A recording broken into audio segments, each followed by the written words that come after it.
नमस्कार मंडळी, मी प्रतीक दंत पुन्हा एकदा आपल्या सगळ्यांचं मनपूर्वक स्वागत करतो। सर्वप्रथम तुम्हाला अनंत चतुर्थीच्या माझ्याकडून आणि दंत परिवाराकडून खूप साऱ्या शुभेच्छा। तर आज आपल्या आपटवणे गावामध्ये 10 दिवसांचं बाप्पांचं विसर्जन होणार आहे। तर संपूर्ण कव्हरेज करण्याचा प्रयत्न करूयात। तर हा ब्लॉग शेवटपर्यंत बघा। तर मित्रांनो, आता आपण आपल्या घरी आहोत आणि घरी गणपतीच्या आरतीची तयारी चालू आहे। तर बघूयात तयारी कुठपर्यंत आले। तर आपला घरातला बाप्पा ज्याला आपण 10 दिवसासाठी विराजमान केला होता, आज शेवटचा दिवस आहे। तर आरतीची तयारी चालू आहे इथे।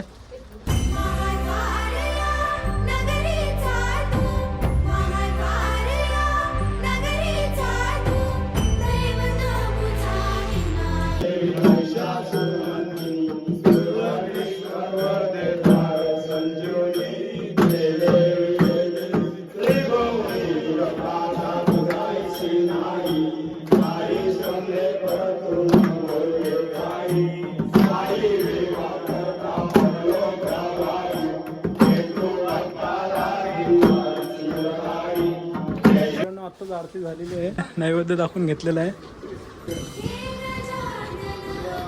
मोरया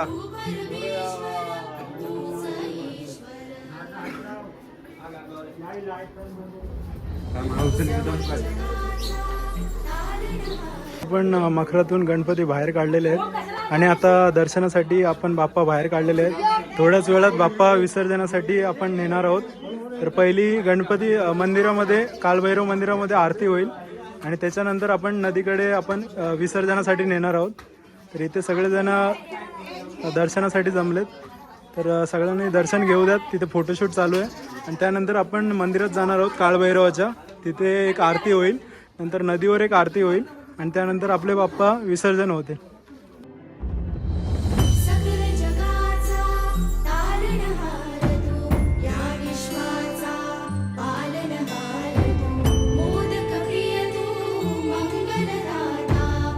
आताच आपण बाप्पा बाहेर काढलेले आहेत आणि आता आपण कालभैरव मंदिराकडे आपण निघणार आहोत।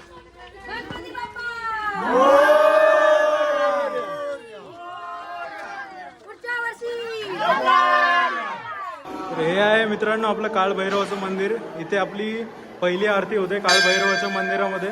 नंतर आपण नदीकडे जातो, तिथे एक शेवटच्या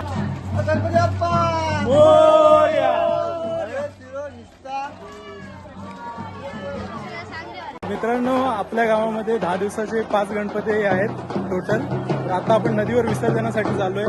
कालभैरवाच्या मंदिरातली आरती तर आपली आताच झालेली आहे आणि आता आपण नदीकडे चाललोय। समोर आहे ती आपली नदी आहे।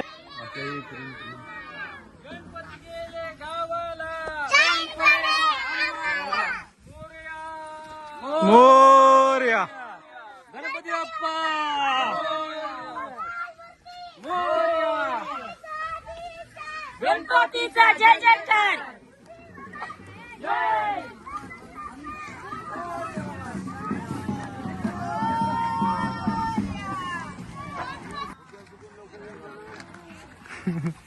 गणपती बाप्पा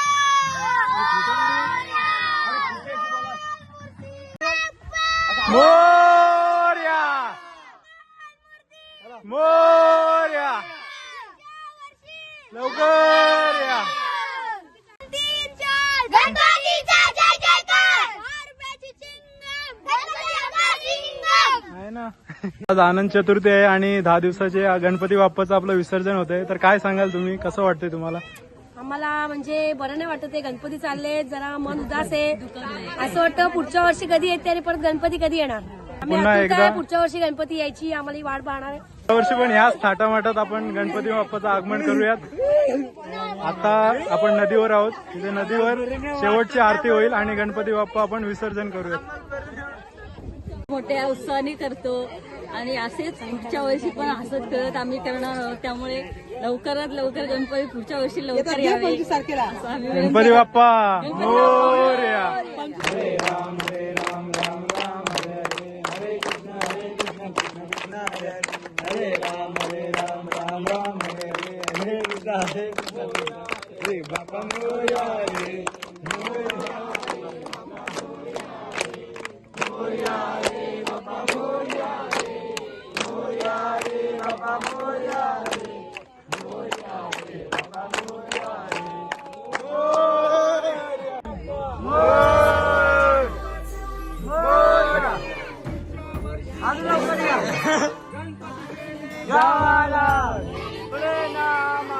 मित्रांनो, आताच आपली आरती झालेली आहे आणि आता आपण नदीवर आहोत. तर नदीवरची आरती आपली आताच झालेली आहे आणि आता आपले बाप्पा विसर्जित होतील. तर आता आपले बाप्पा निघतायत. ही आहे आपली आपटवणे गावची नदी. आता विसर्जित होण्यासाठी निघतोय.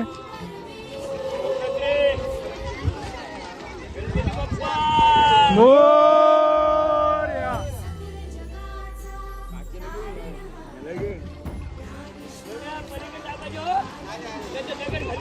आताच गणपती विसर्जित करून झालेले आहेत आणि आता आपण प्रसाद घ्यायला जाणार आहोत. तिकडे तुम्ही बघू शकता प्रसादी वाटप चालू आहे. मित्रांनो, हे आपले दंत गुरुजी. तर दरवर्षीप्रमाणे यांच्याकडेही 10 दिवस गणपती असतो. तर गुरुजी, कसा होता यावर्षीचा गणेश विसर्जन? यावर्षीचा गणपती उत्सव अत्यंत चांगल्या पद्धतीने साजरा झाला. कारण असं की आपटवणे गावातील सर्व लहानापासून थोरापर्यंत सर्वजण एकत्र येऊन मग ते भजन असो, महिलांचा स्त्रियांचा नाच असो, अगदी चांगल्या पद्धतीने हरिपाठ भजन अशा पद्धतीने जवळजवळ 10 दिवस सगळीकडे धूमधडाक्यात आपटवण्यामध्ये हा उत्सव साजरा केला गेला. आणि या आपटवणे गावामध्ये 3 गणपती होते आणि आदिवासी वाडीत 1 गणपती होता. तर आदिवासी वाडीतील वसंत वाघमारे, त्याच्यानंतर आपटवणे गावामध्ये श्री दयाराम लक्ष्मण दंत, श्रीयुत दीपक पांडुरंग दंत गुरुजी आणि श्रीयुत पांडुरंग कृष्णा दंत, या अशा पद्धतीने तिघांकडे गणपती आणि वाडीमध्ये 1 असे 4 गणपती होते. अत्यंत चांगल्या पद्धतीने हा उत्सव साजरा करण्यात आला. गणपती बाप्पा मोरया. अतिशय जल्लोषात असं यावर्षीचं गणपती विसर्जन झालेलं आहे आणि सगळे आपल्या घराकडे जायला निघालेत. तर पुढच्या वर्षी देखील याच जल्लोषात बाप्पाचं आगमन करूयात आणि पुन्हा एकदा भेटूयात. मोरया. गेलो काय गणपती? तर मित्रांनो, आत्ताच आपण गणपती विसर्जित करून आपण आपल्या घरी आलोय, राहत्या घरी. तर घरी आल्यावर सर्वात म्हणजे वाईट वाटणारा क्षण म्हणजे आपली मखर आहे ती एकदम अशी खाली खाली दिसते. पण 10 दिवसासाठी ह्याच मखरमध्ये आपण गणपती प्रस्थापित केलेला, पण आता घरी आल्यावर इथे गणपती दिसत नाहीये. तो एक वाईट क्षण असतो. तर हरकत नाही, पुढील वर्षी देखील आपण त्याच उत्साहात आपण गणपती विराजमान करूयात. पण एवढंच बोलूयात, निरोप घेतो आता. आम्हा आज्ञा असावी, चुकले आमचे काही तर क्षमा असावी. मित्रांनो, आजचा ब्लॉग तुम्हाला कसा वाटला नक्की आवर्जून सांगा. जर ब्लॉग आवडला असेल तर लाईक करा, कमेंट करा, शेअर करा. थँक्यू.